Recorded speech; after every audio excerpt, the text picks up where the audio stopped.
Magandang araw po sa inyong lahat. Hello!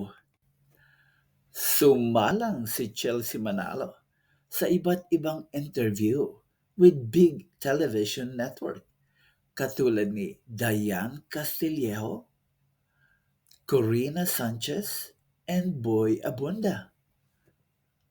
Pero sino sa kanila ang nagbigay ng magandang larawan ni Chelsea Manalo? Iba't ibang paksa ang tinalakay ni Dayan Castillejo, Boy Abunda at Corina Sanchez.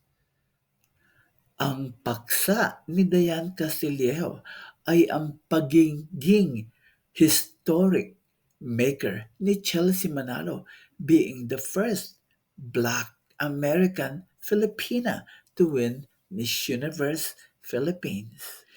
And the format and style of Corina Sanchez was just all fun and game. But she talked about how Chelsea Manalo was discovered to become Miss Universe Philippines. Very informal and very casual ang interview ni Boy Abunda kay Chelsea Manalo.